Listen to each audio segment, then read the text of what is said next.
Good evening friends, कैसे हैं आप सभी। वेलकम करती हूँ माधुरी आपका एंडीलो क्लासेस में। देखो, आज अपने ऐसे लीगल टॉपिक के बारे में डिस्कस करने वाले हैं जो कि हर एक लॉ स्टूडेंट को अपने करियर में समझना कंपलसरी है। अब देखो, मैं वर्ड यूज कर रही हूँ कंपलसरी है, तो चाहे आप लॉ फील्ड में एलएलबी कर रहे हो, एलएलएम कर रहे हो, जुडिशरी की प्रिपरेशन कर रहे हो, प्रैक्टिस कर रहे हो, हर एक जगह पर ये पॉइंट जो है आपके काम आने वाला है। इस टॉपिक का नेम है नेचुरल जस्टिस, जिसे अपने नैसर्गिक न्याय भी बोलते हैं। देखो, ये जो नेचुरल जस्टिस है, ये हर लॉ फील्ड में, चाहे वो एडमिनिस्ट्रेशन लॉ ले लो, जुडिशियल प्रोसीडिंग ले लो, सब में काम आता है। नैसर्गिक न्याय, हिंदी में इसे कहा जाता है नैसर्गिक न्याय। अब देखो, नैसर्गिक न्याय का क्या मतलब होता है, नेचुरल जस्टिस क्या होता है, इसकी ऐसी कौन सी लैटिन मैगजीन्स है जो नेचुरल जस्टिस की बात करते हैं, कॉन्स्टिट्यूशन के ऐसे कौन से आर्टिकल है जो नेचुरल जस्टिस की बात करते हैं, ऐसे कौन से केस लॉज है जो नेचुरल जस्टिस की बात करते हैं।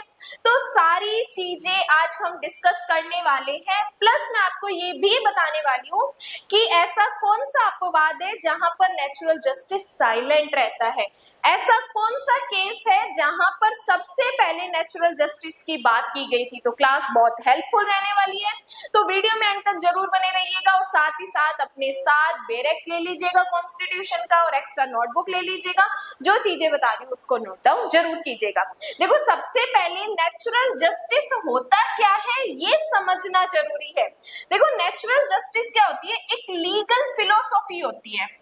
जब पहले के टाइम में हमारे कोई लॉज एग्जिस्ट नहीं करते थे, कानून नहीं होते थे, ऐसे कॉडिफाइंग लॉ जहां पर जजमेंट किया जा सके, जिनको देखकर हम पार्टीज के बीच निर्णय कर सके, जस्टिस कर सके। लेकिन जब कानून नहीं था तब भी तो जस्टिस होता था।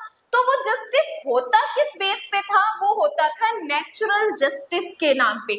मतलब नैसर्गिक न्याय में जो चीजें मैं आपको बताने वाली हूँ उसी के बेस पे क्या होता था, जजमेंट होता था, जब पहले के टाइम पे लॉज एग्जिस्ट नहीं करते थे। देखो, नेचुरल जस्टिस का मतलब होता है कि जब कोई निर्णय दिया जा रहा है तो पार्टीज को सुनना, हियर करना। मतलब अगर दो पार्टीज के बीच में कोई विवाद है तो दोनों पार्टीज को इक्वली सुनना, उनको प्रॉपर हियरिंग का मौका देना, वो होता है नेचुरल जस्टिस।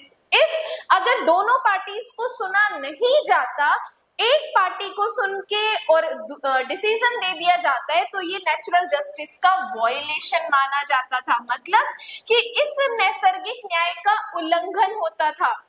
तो पहली चीज क्या थी कि दोनों पार्टीज को सुनना। सेकंड हमारा इंपॉर्टेंट पॉइंट होता था कि जब कोई जजमेंट हो रहा है, कोई निर्णय दिया जा रहा है, तो जजमेंट देने वाला, उसका कोई पर्सनल इंटरेस्ट उसमें नहीं होना चाहिए। मतलब अगर ए एंड बी दो पार्टीज के बीच में डिस्प्यूट है और सी पार्टीज डिस्प्यूट को सॉल्व कर रहा है, तो सी पार्टी का ए और बी से कोई रिलेशन नहीं होना चाहिए, इसका कोई पर्सनल इंटरेस्ट यहाँ पर नहीं होना चाहिए।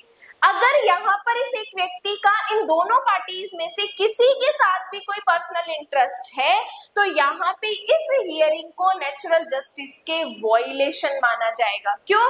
क्योंकि जब भी कोई नॉन पार्टी होती है तो कहीं ना कहीं उसका झुकाव उसकी तरफ होता है, इसलिए ये क्या माना जाता था, नेचुरल जस्टिस का वॉयलेशन माना जाता था। और थर्ड हमारा एक इंपॉर्टेंट पॉइंट होता था कि जिस व्यक्ति का विवाद है, अगर वही व्यक्ति अपना केस सुन रहा है, तो यहाँ पे कोई भी ऐसा व्यक्ति जिसका पर्सनल इंटरेस्ट है वो अपना खुद केस सॉल्व नहीं कर सकता। मतलब कोई व्यक्ति अपने ही मामले में स्वयं न्याय निर्णायक नहीं हो सकता, स्वयं जज नहीं हो सकता।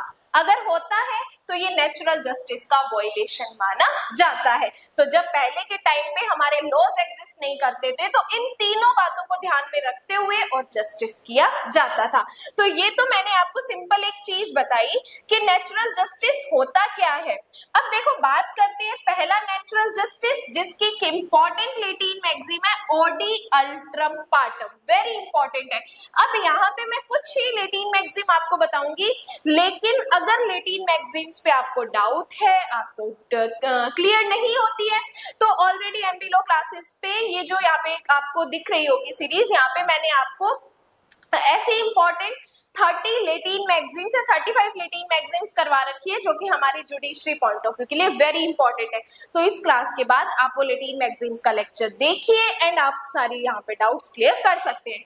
देखो, नेचुरल जस्टिस में हमारी एक इंपॉर्टेंट लेटिन मैगजीन है ऑडी अल्ट्रम पार्टम।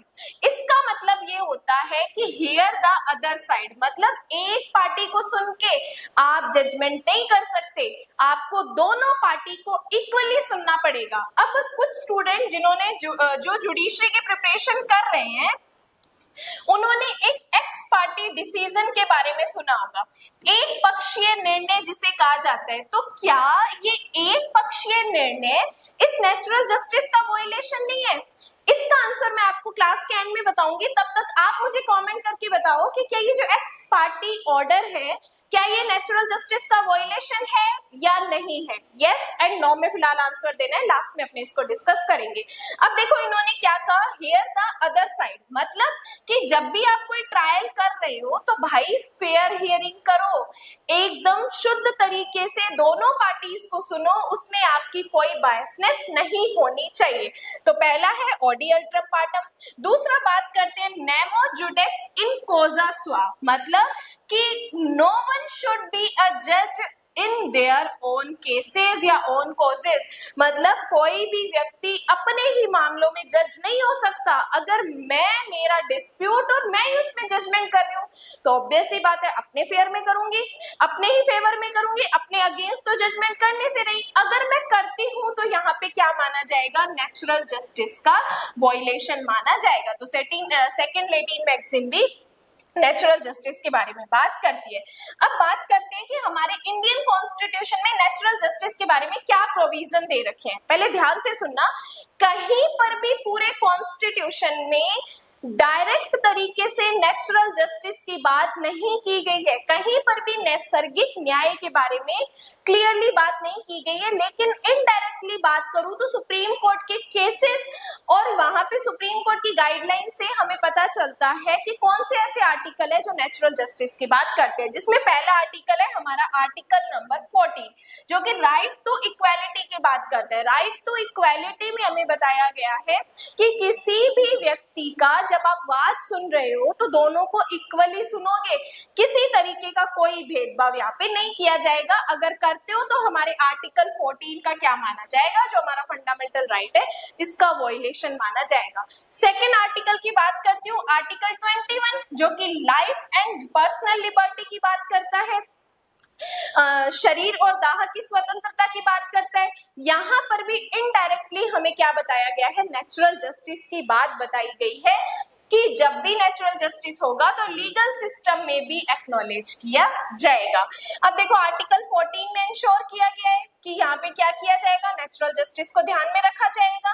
प्लस जैसे एडमिनिस्ट्रेशन लॉ में भी क्या किया जाता है? नेचुरल जस्टिस को ध्यान में रखा जाता है। कुछ केसेस की बात करते हैं। पहला केस है Maneka Gandhi versus Union of India, very important case है। इस लैंडमार्क जजमेंट में सुप्रीम कोर्ट ने कहा था कि जब भी कोई आपको प्रोसीजर करना है, जजमेंट करना है, तो वो जस्ट, फेयर एंड रीजनेबल होना चाहिए। अगर नहीं होता तो ये हमारे नेचुरल जस्टिस का वायलेशन है। रिट्ज वर्सेस बल्डीवन, ये इंग्लिश लॉ का ब्रिटिश टाइम का ये एक जजमेंट है, जहां पर इस केस में ऑडी अल्ट्रम पार्टम, जो अभी हमने लेटिन मैगजीन किया था, हियर द अदर साइड, तो इस लेटिन मैगजीन को इस केस लॉ में डिफाइन किया गया था और यहीं से इस लेटिन मैगजीन को इंडियन लॉ पर भी इफेक्ट पड़ा और इंडियन लॉ ने भी इस लेटिन मैगजीन को यहाँ से अडॉप्ट किया था, जो कि ऑडी अल्ट्रम पार्टम की बात करता है। नेक्स्ट, के Verma versus Union of India, 1953 का केस था। इसमें कहा सुप्रीम कोर्ट ने जो कॉर्पोरेटिव बॉडीज के डिसीजन होते हैं वहां पर भी क्या होना चाहिए? फेयर हियरिंग होनी चाहिए, इम्पार्शियलिटी नहीं होनी चाहिए, बायसनेस नहीं होनी चाहिए, मतलब कि भेदभाव रहित जो किए जाने चाहिए जजमेंट होने चाहिए। तो यहाँ पर ये हमें बताए जाते हैं नेचुरल जस्टिस के बारे में, नेचुरल जस्टिस की लेटिन मैगजीन के बारे में। एंड कुछ केस लॉज है जो नेचुरल जस्टिस की बात करते हैं। अब देखो कई बार ये होता है कि बहुत लंबे टाइम तक किसी प्रोसीजर को देखा जाता है, मतलब 20 साल निकल गए, 25 साल निकल गए, किसी एक पॉइंट को निपटाने में इतने अधिक ईयर निकलते हैं, तो जो न्याय में विलंब होता है वो भी एक तरीके से हमारे नेचुरल जस्टिस का वोलेशन माना जाता है।